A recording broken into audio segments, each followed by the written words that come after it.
just got all excited and said, my goodness, I think I can still have a little juice in me. And when you finish hearing her, I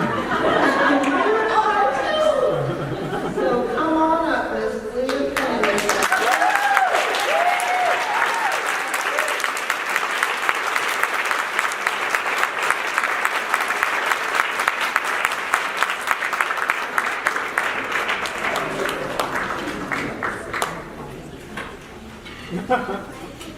Mama Ira, I hope you have plenty of juice left in you. Because we need you to teach us how to keep seed and all that important stuff, please. Hi everyone, I'm Leah. Very, very nice to be here with all of you. You know, farmers are my legit tribe for 22 years. I didn't know where I fit in at all. I was a, young brown skin girl growing up in a super white, conservative, rural town in central Massachusetts. Didn't really have any friends for the reasons you could assume. And I would spend a lot of time in the woods. I spent a lot of time in the forest, hanging out with the trees and making little fish hooks and catching the fish and gathering up wood sorrel and pine and making food with my siblings and pretend we could survive. We made it maybe 48 hours. Yeah, I didn't fit in, and it was when I turned 16 years old and I was old enough to get a job. My mom was living in the projects in Boston, pulled a flyer down from church for the food project. New youth development, urban farm thing in its second year. So I joined the crew, 20, we called ourselves, we got to name our own team, we called ourselves Culture Shock. Because we were like Asian and Black and Latin, Indigenous, white, urban, rural, suburban, like culture shock, And from that very first day of hoeing a row of cilantro, pulling up carrots, washing them off, bringing them to the farmer's market, bringing them to the soup kitchens, all the things we did, I was totally home. I was so home. There was an elegant simplicity with the planting, the harvesting, the sharing, that was undeniably good, right? Like no one can tell you that producing food for the community is not a worthwhile thing to do. That's insane, we all eat. And in all the confusion of adolescence and being this mixed kid and just being a teenager and being a USer, I needed that. I needed that elegant simplicity, that clarity of purpose. And so I just kept farming, I went and worked at a farm school in Athol, Massachusetts, where I helped Boston children, get in touch with their food. I was telling someone at breakfast, there's one little boy, I was teaching him to milk cows. And he started milking, and he's really pensive. He's like, what's wrong, sweetie? He's like, well, I just can't figure out which one you squeeze to get the hamburger out. Oh no, honey. So I have to explain how that works. So I went from there. I worked at Many Hands Organic Farm in Barre, Massachusetts, commercial small-scale organic farm, and eventually became the co-manager of that farm. And then I started an urban youth project like the one that I have been so blessed to be part of. It's still going today. I mean, you take toxic lots and turn them into community gardens and youth farms and brand youth businesses, all of that, and eventually Soulfire, which I'll tell you a little bit about. But I share all of that because even through a lot of questions about whether I belonged in the space, the hardships, the cold numb fingers in October harvesting lettuce, it was very clear to me of all the types of folks that I've ever met across the globe in every space, like farmers and my people. We get it. So it's really great to be here with y'all. We're going to do some storytelling tonight. In Haiti, where my maternal lineage is from, when it's time for stories, pretty much every night after dark, the elder or the storyteller says, "Beep," and everyone responds back. So beep, beep. I want to shout out one of my Haitian ancestors, Cécile Fatima. Cécile Fatima is a priestess, she's a religious leader. Back in the day, in 1791, things were real rough in Haiti. Historians say Haiti was the most brutal form of enslavement, anywhere in the Côte New world.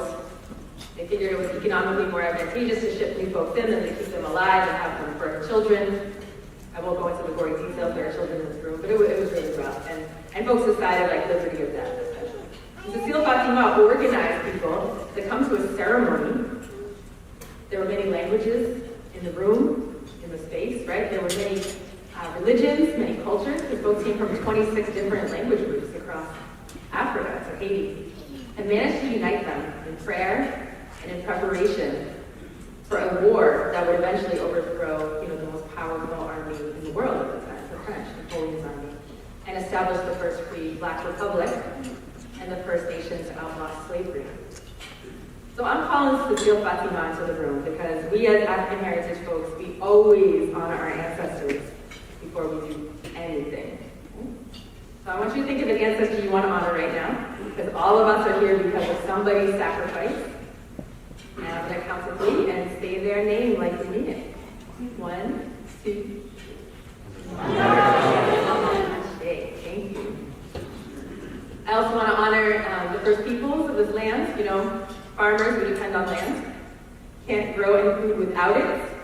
And personally, our land is Stockbridge Munsee Mohican land. And folks who were with me earlier, I was explaining this really deep land sharing project we have going on with the Stockbridge Munsee Mohican, which is essential for us. Even though many of us have Black ancestry, Indigenous ancestry, it doesn't mean we came from this particular place. Right? So I'm curious whose land y'all are on. You're all from different places in Virginia. Can anyone let me know? Algonquin, Powhatan.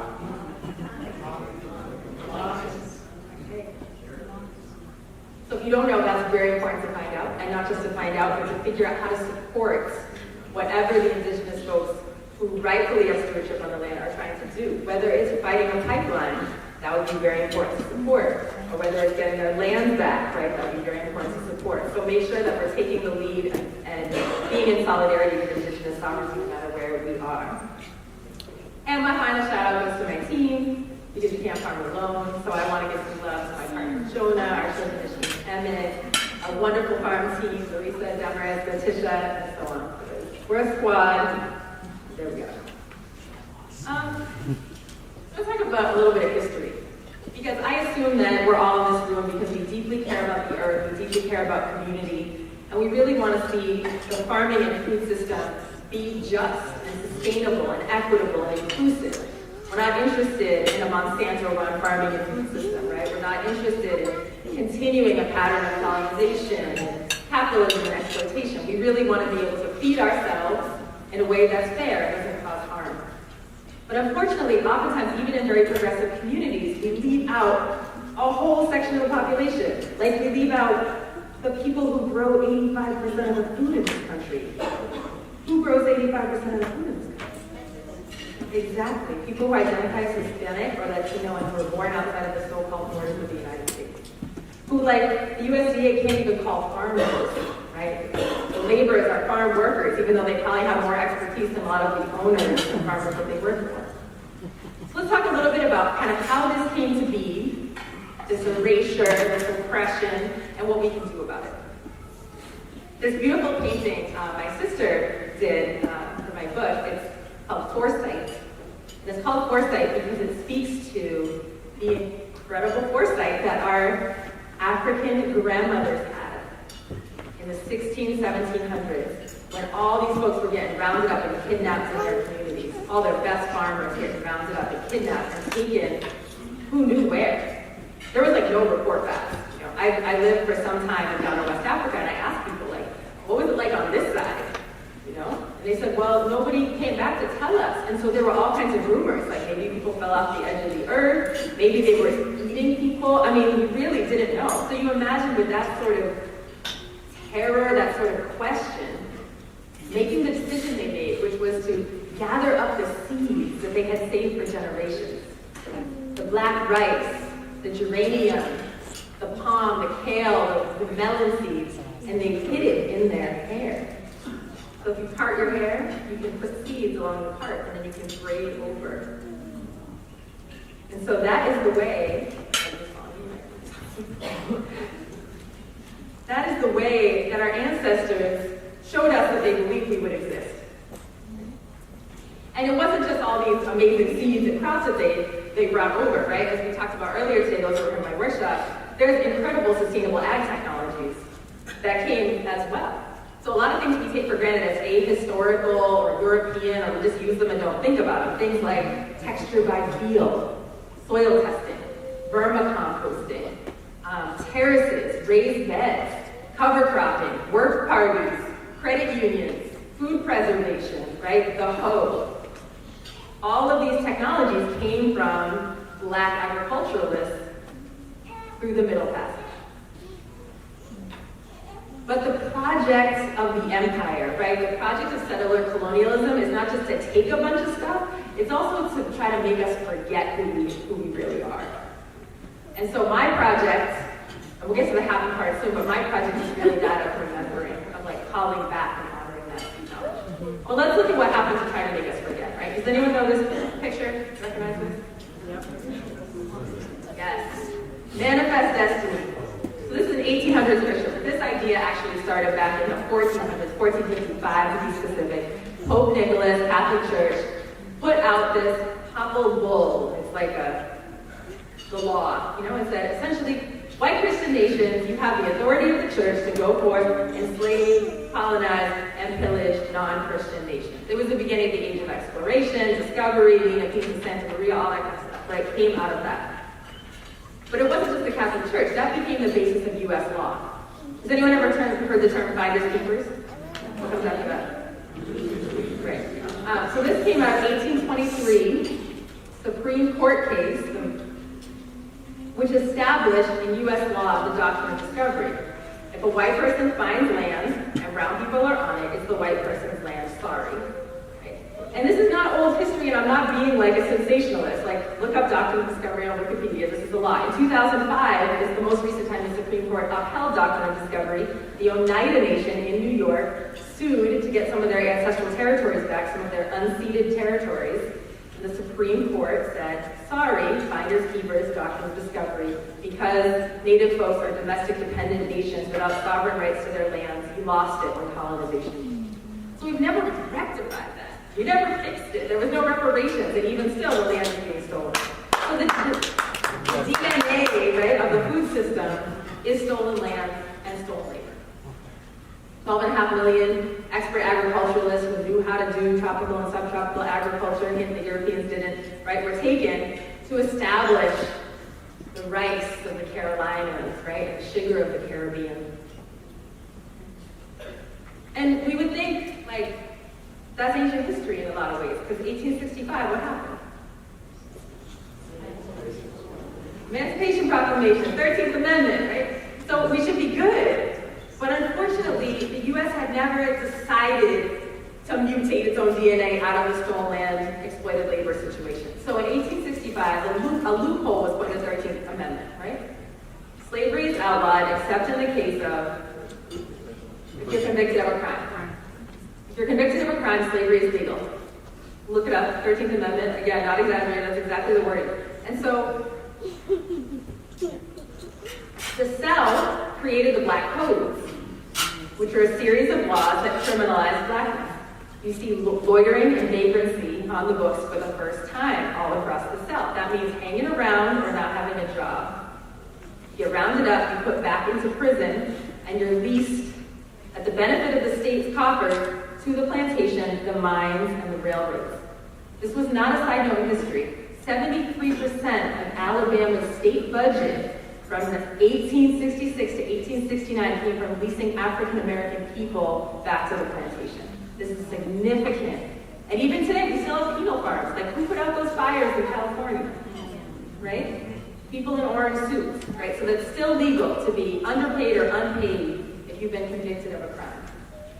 It also was the beginning of sort of the proto-social service agency, because if your parents, if black parents were not industrious and honest, children would be taken away and apprenticed to their former masters. So it was also the beginning of what we now call the social service.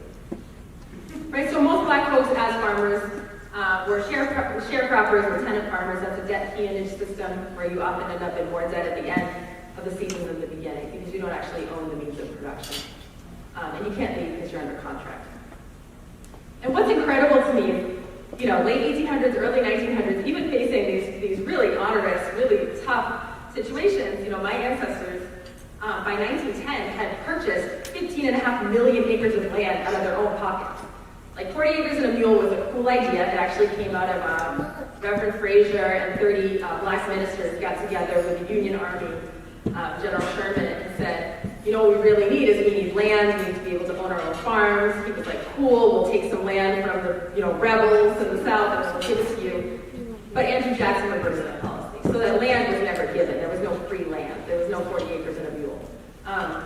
But people did purchase land. 14% of the nation's farmland, in fact, which was roughly proportional to the amount of black folks in the country. It's incredible. But this was so threatening and so disruptive to the system, particularly in the South, that there was a backlash. So you see the rise of white supremacist terrorism after Reconstruction. 4,500 people were lynched in the community. The majority of those people were attempting to own land or were owning land because they weren't staying in their place. And that's a lot of people, but I'm going to read you one tiny testimony of one person just to give a sense of what it was actually like to try to be a black farmer in the South at this time. So this is October 4th, 1908. 50 hooded white men surrounded the home of a black farmer in Hickman, Kentucky after midnight and ordered him to come out for a whipping. When David Walker refused and shot at them instead, the mob poured coal oil on his house and set it afire, according to contemporary newspaper accounts. Pleading for mercy, Walker ran out the front door, followed by 4 screaming children and his wife carrying a baby in her arms. The mob shot them all, wounding 3 children and killing the others. Walker's oldest son never escaped the burning house. No one was ever charged with the killings, and the surviving children were deprived of the farm their father died defending. Land records show that Walker's farm was simply folded into the property of a white neighbor. The neighbor sold it to another man, whose daughter owns the undeveloped lands today in 2017. So this came from last year an Associated Press investigation that did 406 case studies like this that amounted to 24,000 acres of land. It's important to read. So the Great Migration, you all know what that is? 6 million black people go north, right? And so I had kind of been taught about the Great Migration from the perspective of like there's jobs in the north, there's jobs in the city, people are going to work in the factories during the war, which is partly true, part of the Renaissance, all of that. But there was a refugee crisis. People were fleeing the terrorism in the South and trying to escape that to the paved streets of the urban north. And so there was a labor battle. And this was an opportunity for the United States to kind of reckon with its history and say, maybe we need to rethink how we're doing farm labor in this country, rethink how we're doing agriculture in this country. But instead of doing that, it looked for a new population to exploit. Any idea who was next? Indigenous. Migrant workers, exactly. So it was really the late 1800s with the Asian community, but starting in earnest, 1930, 1940, the Bracero program, bringing in Mexican migrant workers. And around the same time was a huge renaissance for workers. We had the New Deal, right, which provided Social Security. It provided a limit to the working day, overtime payments, the rights to unionize, child labor protections. This was a very important time in history for the workers. But the Democrats in the South, and at the time they were different from the Republicans, it was switched. But they wouldn't vote for the law. FDR tried to include everyone, but they wouldn't pass this package unless it excluded black and brown people. Now they couldn't put excluded black and brown people in the law, so what they did is just excluded agricultural workers and domestic workers, who were the people of color in the community.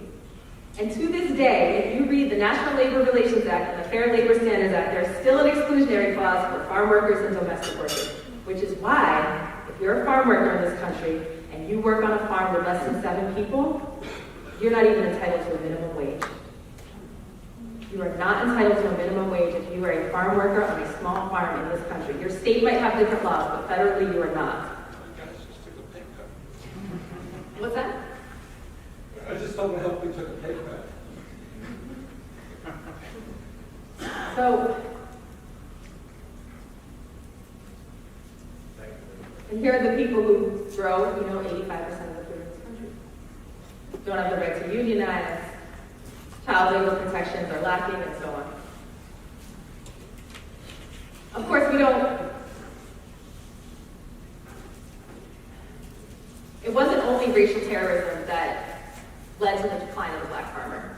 Now only about 1% of farmers are black. Farming and being a veterinarian or being a farmer, farm manager, they alternate between being the whitest professions in the United States. They go back and forth pretty much every year, right?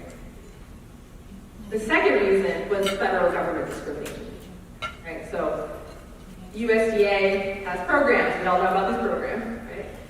Commodity programs, there's credit, technical assistance, etc. Crop allotments. Well, because a lot of it's controlled at the county level, if there's discrimination in your community, there's going to be discrimination in the allocation of resources. And this was happening for decades throughout. And so there'd be a drought. Farmer Joe, who's chummy with the agent, would get the loan for the irrigation. Black farmer down the road, I'm sorry, we can't find your application. Right? So this was happening decade after decade. But during the civil rights movement, it got really tricky because these programs became, as Pete Daniel would say, sharpened into weapons to punish civil rights activity. So if you were found out to try to register to vote or to sign up for the NAACP, you could be damn sure that you were not going to get any of those resources to which you were entitled. The farmers filed a class action lawsuit against the federal government. It was settled in 1999, the Pickford v. Glickman case. It is the largest civil rights settlement in the history of this country, a $2 billion settlement that paid $50,000 to each farmer. So if you're a farmer, you know that that's not going to get you very far. But it was an important symbolic victory because it interrupted the narrative that the black people just don't want to farm. It's just their personal problem as opposed to a historical event. And of course, in the North, it wasn't that different. People really hoped for it to be different, but our aspiration is always to own land, to own our own homes, to be able to pass on wealth to our children. And because of federal housing discrimination, also started in the 1930s, you get to the North and people were concentrated in these neighborhoods. It's a system called redlining, where essentially, literally, banks drew red lines on the map around communities of color and said no lending there, right? It also created these restrictive covenants in people's deeds to make sure that inharmonious racial groups did not mix. It's why we have food deserts or food apartheid, whole neighborhoods without grocery stores. It's why we have de facto segregation in our schools. It comes back to this housing law, beyond the scope of this talk, but we can talk after. It's why this amazing young person is relying on emergency food system to get her food, and why she's more likely than a white child to die of diabetes, heart disease, obesity, and to suffer from poor eyesight, depression, ADHD, and other diet-related illness. Because it's not because her family doesn't know how to cook or they don't want to or not motivated, it's because quite literally in many of our neighborhoods in the urban North, you can get hot Cheetos and Takis and all that kind of stuff, but you cannot get anything fresh, anything nourishing. I have a master's degree and I know how to farm. And I was living in the south of Albany, a food apartheid neighborhood. And the only way to get food on the table for my children was to join a CSA, Community Support Agriculture, that cost more than my rent, and to walk 2.2 miles to the pickup site, put the vegetables on my child in the stroller, and walk back to our apartment. That was the closest fresh food. So you imagine what it's like for someone who doesn't know how to navigate all that system. I talked about farm workers. I talked about, right now, according to the last USDA census 2012, 98% of the farmland and 99% of the farmland value is owned by white folks in this country. Not fair. And by the way, we're destroying the planet. We all know about that. So I'm going to talk a little bit about what we at Soulfire are doing and what other folks in the food sovereignty and food justice movement are doing to correct this, because there's a way we can all really be involved and heal. But I want to give you a moment just to break up the narrative, to talk to each other at your table about this question. Okay? Give you like 2 or 3 minutes. Where were your ancestors in this history, and how are your people connected to these past events? And I don't know the answer, but take a couple minutes and talk, and then we'll get to the good news.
This here?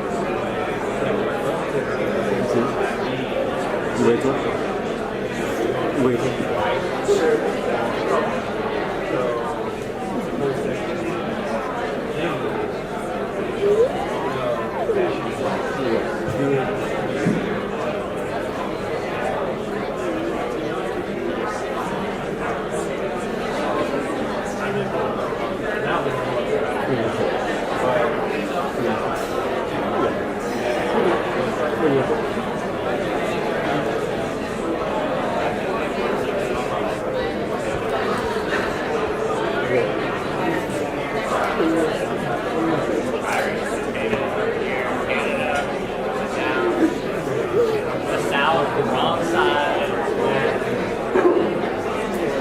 So what generation are you feeling for?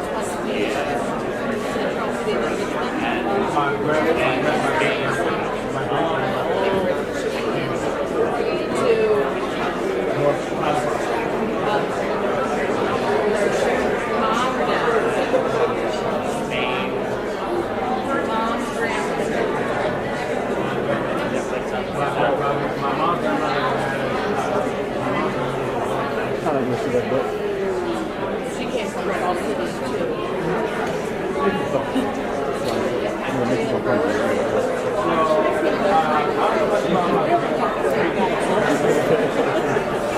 Alright, about 1 more minute.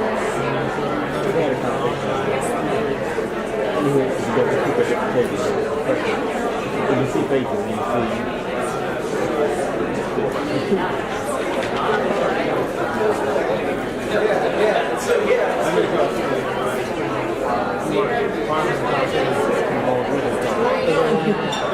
There's no farming shopping and there's two line and a football.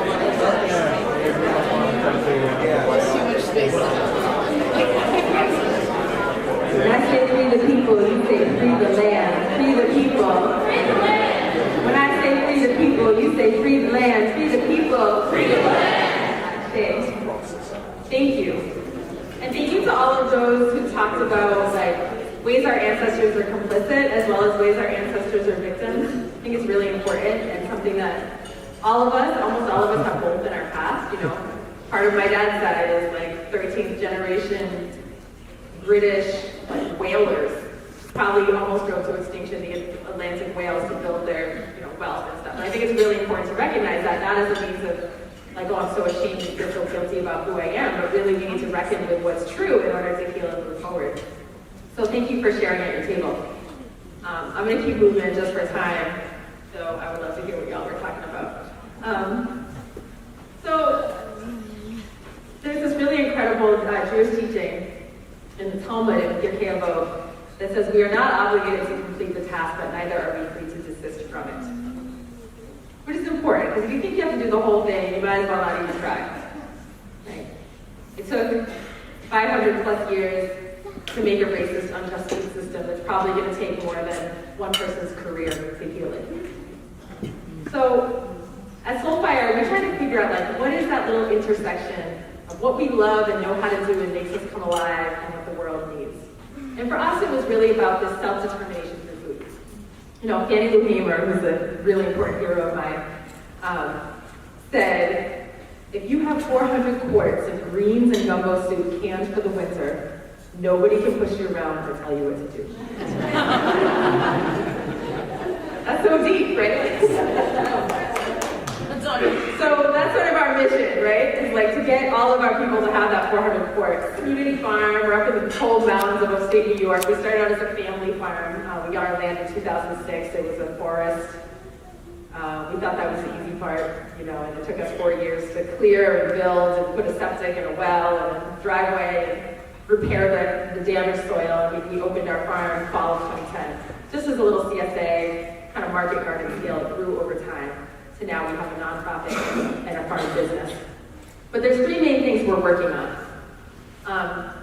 The first and most important thing is a farm, which sounds obvious to y'all. But it's incredible how much social justice activism these days is based on ideas only.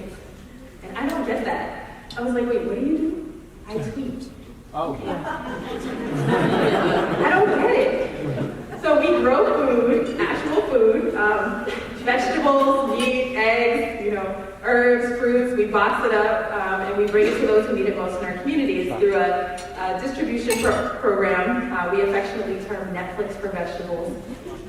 So people get their doorstep delivery of their box. 350 folks, it's all hyper-local, and people pay what they can afford on a sliding scale. So some folks pay more, some folks pay less, and some folks get a totally free box. That's our program for refugees, which we call Solidarity Shares. And a neighbor sponsors the box for them as a way of welcoming them to the community. It's been a very powerful program.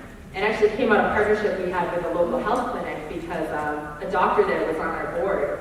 And she's like, in my patients who come to the United States, she's like, within 3 months, their diet's westernized, their cholesterol goes up, their blood pressure, all these things, because they're moved into these neighborhoods with no cultural foods. And she's like, if we can get those foods to folks from jump, like right from when they get here, it's gonna change the whole course of the family's health. And I was like, we're in, let's figure it out. So we connect with families at the clinic, we get a neighbor to sponsor and welcome them, and the farmer still gets paid, which is very important, and the family gets their free box. Pretty pictures of vegetables. But what's important to remember is just as we went through this whole history of like oppression and all this pain in the food system, is there was resistance and remembrance at every stage. So all these things we're doing now at Soulfire and our networks, we didn't make them up, right? Who's that? Fred. Yeah, the Black Panthers.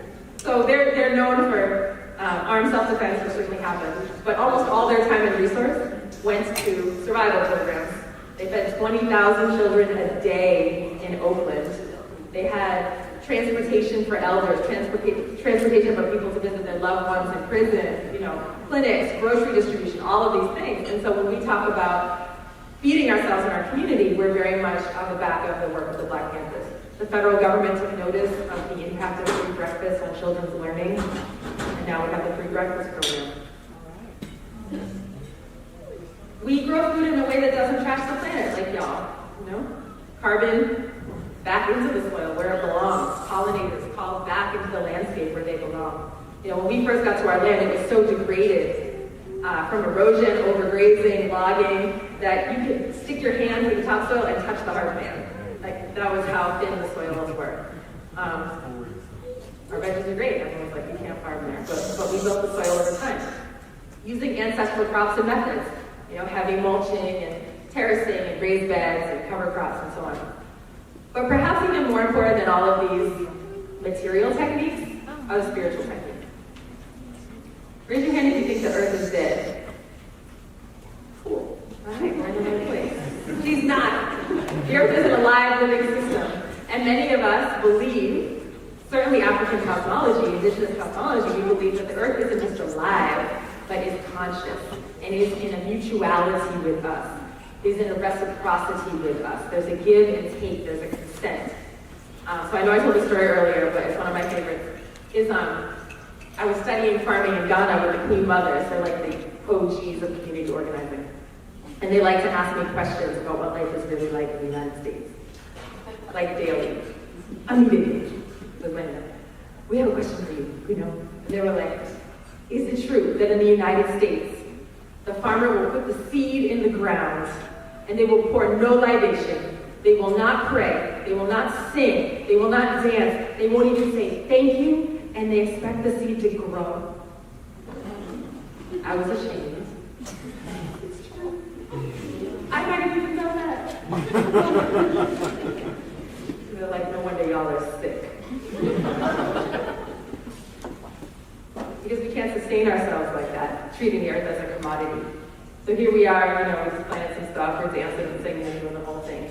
Our veggies are really good. Okay? You should try it. Try gratitude.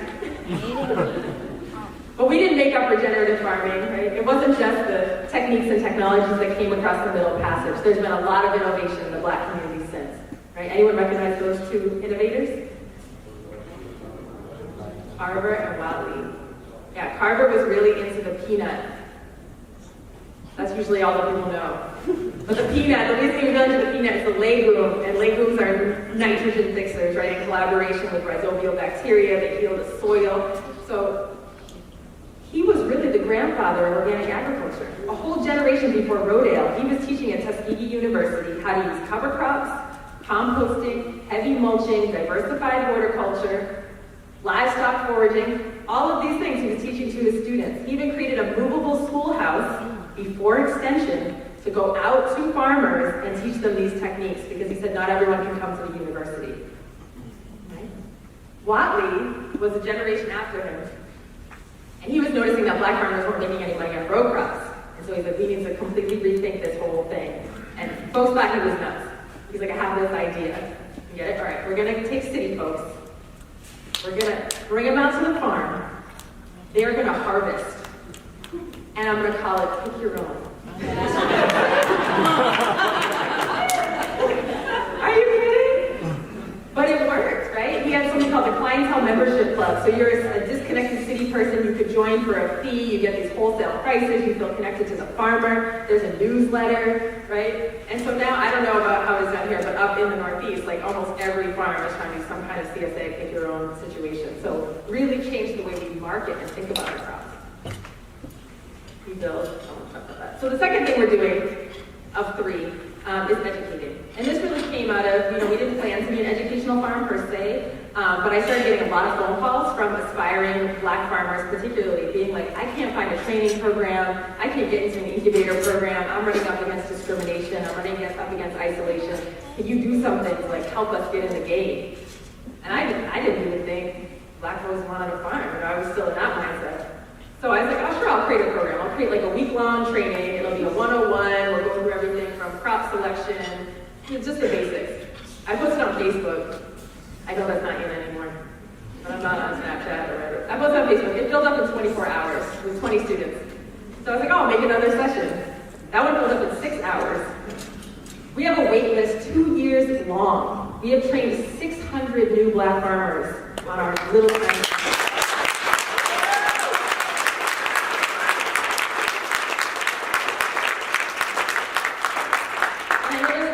Like our urban farmers, real farmers, and so we could get it all like, you know, some folks are doing urban farming, some are doing rural farming, some are working for other people's farms. But the point is, almost everyone's growing food for their community. Almost everyone is producing over $1,000 worth of product, right? And so technically, they could get the number, right, from the USDA. And we didn't come up with this. You know, I mentioned Fannie Lou Hamer. She started the Freedom Farm Cooperative in the 60s in Sunflower County, Mississippi, and had 70 families living there, was able to provide livestock, offspring to different members of the community and tractor equipment and food hub situation. We have Charles and Shirley Sherrod, who started the first ever community land trust. It's called New Communities in Albany, Georgia. They have 6,000 acres. It's the largest Black land holding ever in this country. 500 families were involved. Colored Farmers Cooperative Union. So this idea of having a farm that's an educational resource for the community, again, really building on a legacy of what came before. Monica White just came out with an incredible book called Freedom Farmers about this movement, which would be great to get. Almost skip this. So, and it's not just adults we work with a lot of young people too. One of my favorite programs, which unfortunately the county shut down, but I'll still mention it because it's really important. Because everything we do comes out of what the community asks us for. So we were feeding folks, and then the parents who were getting our vegetables were like, can you help us with our children? Because they are getting harassed by the police all summer. Because there's no programs for them. They're not allowed to loiter. Think Black codes. We just need to get them out of the city and doing something. So we started these youth programs. And my favorite one was called Project Growth. we had a deal with Albany County District Attorney where young people who were convicted of a minor crime, like loitering or truancy when you don't go to school, petty theft, could come and do a leadership job training program on our farm and have their record wiped clean, right? Interrupting that whole school to prison DS kind of thing that's going on. And it was incredible. They actually almost shut down the program because one of the young people stole a cell phone from our staff in the middle of the first trial week. They were like, see, these kids, throwaway children, doesn't work, we gotta put them in jail. We're like, just give us a chance to show you how it can be done. And so this young person who had stolen the phone didn't come back to the program the next day. He was ashamed. But he and my son had hit it off really beautifully. And they had promised, Ben, the older boy, had promised my son, who was like 7 or 8 at the time, they were gonna make bow and arrows together and like target practice in the woods the next time. But he didn't show up. So my son's like totally betrayed. He's like, he told me that I was like his little brother and he was gonna come and he didn't come. And so I convinced the suits to give us the cell phone number of this kid. So my son calls him in tears, like, you promised. And then he didn't come. He came back. Came back to the program.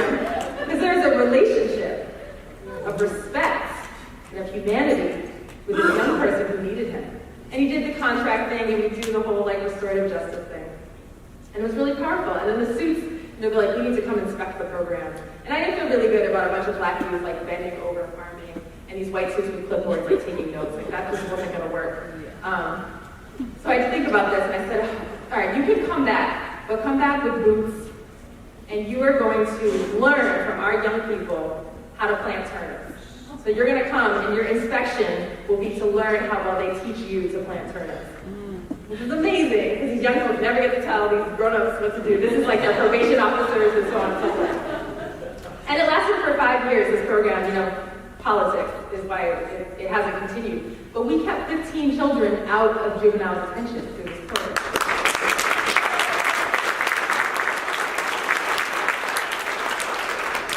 And some of them, they're awesome. I get to do all kinds of nuts things, like take off their shoes and walk around and feel their ancestors and stuff. They pretended they didn't like it, but they like it. And the third and final thing I want to mention that we're doing is movement building, because, you know, it's all well and good, it's very good to do like hyper-local things and build alternative institutions, but fundamentally, like we don't have any land, we don't have the resources, and the laws don't even give minimum wage to farm workers, and there's no SNAP benefits, like there's only so far we can get, you know, and one of my movement elders pointed out to me that black farmers were the backbone of the civil rights movement. Like, without exaggeration, black farmers provided the meeting space, the lodging, the bail money, by leveraging their land as collateral.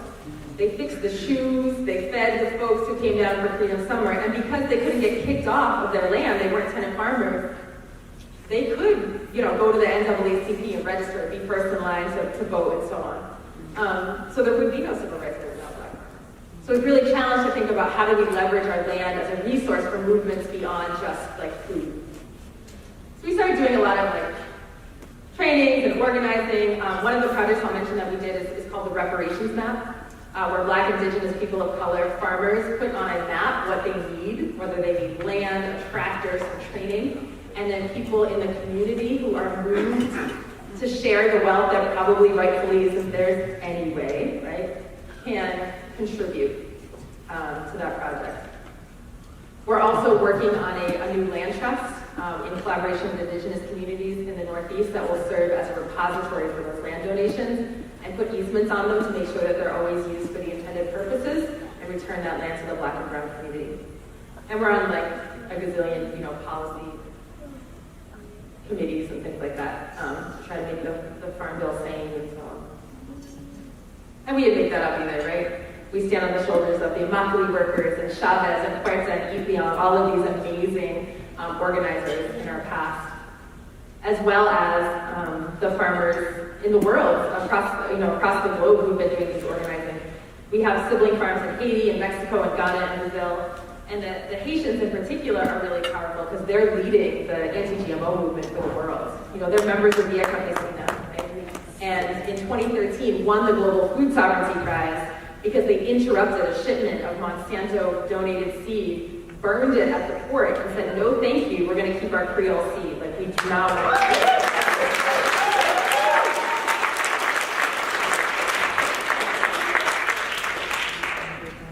So there's a lot more to say about all that, but I just want to mention a few ways that you can get involved, because I think that, I mean, all of us eat, all of us live on lands, we're all responsible. And some of the things I want to mention is sort of in the what you can do frame, is to make sure that whenever we're talking about an issue like racism that impacts a certain group of people, right, or anti-Semitism that impacts a certain group of people, it's a no-brainer to take the lead of those impacted people in terms of what we should do, right? I'm not a veteran. I am not going to pretend to go into a community of veterans and tell them what they need and to try to take charge. That would just be nuts, right? And so it would not make any sense, right, as a white person to go into a community of color and say, you know what y'all need? You need these cooking classes that I'm going to teach you, right? Y'all laughing because you know this happens all the time, right? So it's very, very important to take the lead of the impacted community. And that might mean, like if you go and the black church is organizing something and you go and they might say, oh, we don't need your help, or we just need money, or we need childcare, and that's a perfectly good way to contribute, right? Perfectly good. Self-education is really important too.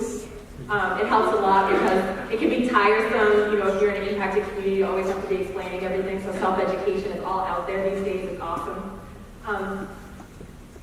And the great thing is that, you know, communities of color who are impacted by racism in the food system have put together what our needs are. We need fully funded SNAP. We need an end to junk food marketing. We need a reform of the H-2A law. We need more funding for 2501. We need air property protection, all of these things, right? And so I've been gathering some of the different platforms together on our Take Action page at Soulfire, so if you're interested in looking and learning and being like, oh, I could talk to my senator about that, you know, type of thing, that's very, very helpful. And of course, reparations, right? It's like giving back to folks from whom things were stolen. So if you do have land, if you do have resources, really think about the fact that, you know, 80% of wealth is inherited in this country. The wealth gap right now between white folks and black folks is 16-1. And the main way that intergenerational wealth is transferred is through property. If you add those three facts together, most likely some of the land that many of us hold needs to be shared. And here's just a few of the organizations that are doing the work that are led by black and brown people. There's hundreds more. Again, those are all listed on our website, so you can reach out and get involved and support. And some faces to the names. Mama Karen, Baba Malik, Dennis Derrick, these are just some of the food movement leaders right now. So I'm going to end with a poem, and I need a friend to help me read it. And I pick you, Sharon. Come on. Get up there. I know you're all the way back there, but you're my new friend.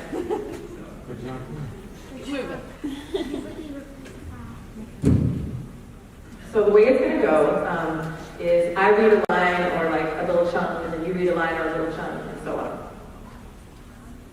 Yeah, come on. It's more fun back and forth. See what you can do. Never mind, you can't tell one letter from another. Never mind you born a slave, never mind you lose your name, never mind your daddy dead, never mind nothing. Here, this here is what a man can do if he puts his mind to it and his back in it. Stop sniveling, the land said. Stop picking around the edges of the world. Take advantage, and if you can't take advantage, take disadvantage. We live here, on this planet, in this nation, in this country right here, nowhere else. I got a home in this rock, don't you see? Nobody's starving in my home, nobody crying in my home, and if I got a home, you got one too. Grab it, grab this land. Take it, hold it, my brothers, make it, my sisters, shake it, squeeze it, turn it, twist it, beat it, kick it, kiss it, whip it, stomp it, dig it, plow it, seed it, reap it, rent it, buy it, sell it, own it, build it, multiply it, and pass it on. Can you hear me? Pass it on.